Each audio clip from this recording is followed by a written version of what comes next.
Install થઈ ગયું. હવે અહીં એક્ટિવ દબાવશો ઓલા થીમ લાગુ થઈ ગઈ, અત્યારે એક્ટિવ થઈ ગઈ બરાબર. હવે એ થીમ એક્ટિવ કર્યા પછી આપણું જે અહીં બાય ડિફોલ્ટ સાઇટ આવી હતી એને આપણે રિફ્રેશ મારીએ તો થોડોક ડિફરન્સ ફોન્ટ સ્ટાઇલમાં ને બધામાં દેખાડશે. થીમ પ્રમાણેનો આવી ગયું છે. અહીં આ રીતનું બોક્સમાં આવી ગયું, અહીં થોડુંક અલગ આવી, નીચે અંડરલાઇન આવી ગઈ. આ થીમ્સ ઉપર આધાર છે. ફોન્ટની સ્ટાઇલ, પેજની સ્ટાઇલ, આ બધું જે થીમ આપણે કરીએ એક્ટિવ એ થીમ ઉપર આધાર રાખે છે બરાબર. અમુક આમાં મેનુ પણ એ થીમને લગત એડ થાય, જેમ કે મેનુ નહોતું, આ મેનુ એડ આવી ગયું. આમાં એપિરિયન્સમાં પહેલાં બે જ વસ્તુ હતું, થીમને એડિટ કેવું. આમાં મેનુ પણ ઓપ્શન આવી ગયા.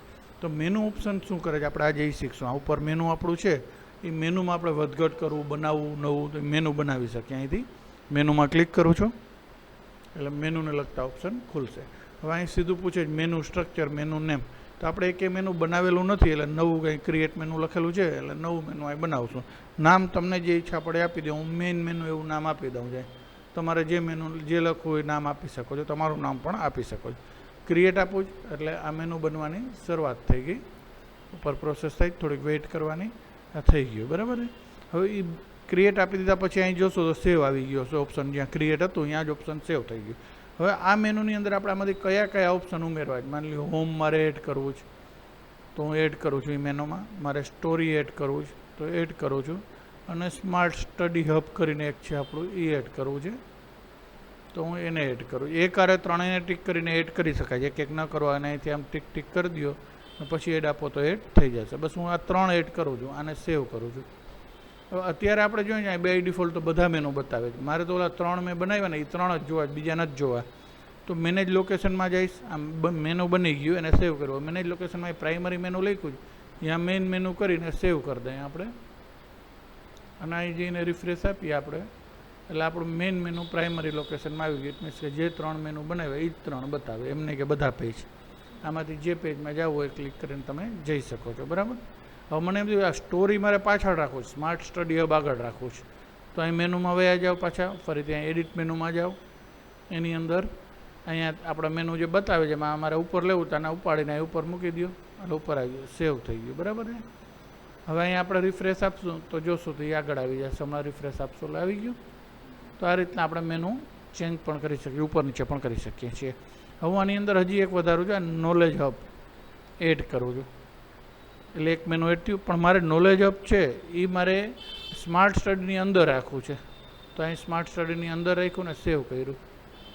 અંદર મીન્સ થોડુંક અહીંથી અંદર લીધું. જો આ બહાર રાખ્યું તો આ મેઇન થઈ જાય. તો આ પહેલું, આ બીજું, આ ત્રીજું, આ ચોથું આવત. જ્યારે મેં આને અંદર લીધું તો એ આની અંડરમાં આવશે. જોઈએ આપણે સેવ કરીએ અને અહીંયા રિફ્રેશ આપીએ છે.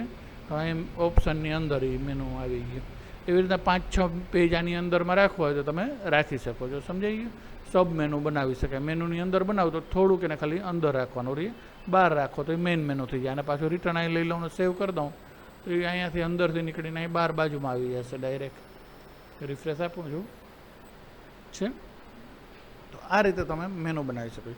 હવે બીજું, આપણે જ્યારે આ ફાઇટને ખોલીએ છીએ ત્યારે આપણે શું લખીએ છીએ, localhost/mxc એટલું લખીએ છીએ આપણે. તો બાય ડિફોલ્ટ પેજ જે આવે છે અટાણે એ આ આવે છે. મારે આ નથી જોતું. મારે તો મારું હોમ પેજ છે એ જ બાય ડિફોલ્ટ ખુલવું જોઈએ. અનકેટેગરાઇઝવાળું ન ખુલવું જોઈએ. મારું આ જે છે આપણા ક્લાસીસનું એડ્રેસ લખેલું ને કોન્ટેક્ટ ફોર્મ વાળું આ પેજ ડાયરેક્ટ ખુલવું જોઈએ. મારે એવું ગોઠવવું છે. તો એના માટે અહીંયા ડેશબોર્ડમાં ક્લિક કરવાનું અથવા અહીં એપિરિયન્સમાં કસ્ટમાઇઝ આપી દો. આ કસ્ટમાઇઝથી થઈ જશે ડાયરેક્ટ. તો એપિરિયન્સમાં કસ્ટમાઇઝ આપો. ડેશબોર્ડમાં કસ્ટમાઇઝ હોય તો ત્યાંથી આપવાનું, નહીં તો એપિરિયન્સમાં કસ્ટમાઇઝ આપવાનું. કસ્ટમાઇઝ શું કરે છે તો આપણા વેબસાઇટના અમુક ભાગને આપણે કસ્ટમ રીતે ગોઠવી શકીએ છીએ. જો અહીં ઘણા બધા ઓપ્શન આવશે. આમાં મેનુ ઓપ્શન હશે, બીજું ઘણું બધા ઓપ્શન જે છે. પણ બીજા ધીમે ધીમે આપણે શીખશું. અત્યારે આપણે પહેલું ઓપ્શન એ શીખશું કે આપણું હોમ પેજ આપણે જે છે એને મેઇન પેજ તરીકે સેટિંગ કરવું. ત્યાં હોમ પેજ સેટિંગ એમાં ક્લિક કરશો. અહીં લખ્યું છે લેટેસ્ટ પોસ્ટ, એટલે કે બાય ડિફોલ્ટ જે પોસ્ટ છે આ હેલો વર્લ્ડવાળી એ મેઇનમાં બતાવે છે. આપણે એ નથી જોતી. તો સ્ટેટિક પેજમાં ટિક કરી ને આપણે કયું પેજ જોઈએ અહીંયાથી સિલેક્ટ કરી લેવાનું. એ આપણું મેઇન પેજ બની જશે. હોમ લઈ લઉં છું, પબ્લિશ આપી દઉં છું. અહીંથી ખાલી હોમ પેજ સેટિંગમાં જઈ સ્ટેટિક પેજ કરીને અહીંથી આપણે હોમ પેજ સિલેક્ટ કર્યું ને પબ્લિશ આપ્યું બરાબર. હવે આને ચોકડી આપી દઉં છું એટલે આપણે એડમિન પેનલમાં પાછા આવી જશું. આવી ગયા પછી અહીંયા આપણે જઈ અને ફરીથી હું અહીંયા ખાલી એટલું જ લખું છું જે આપણે સાઇટ ખોલવા માટે લખીએ છીએ.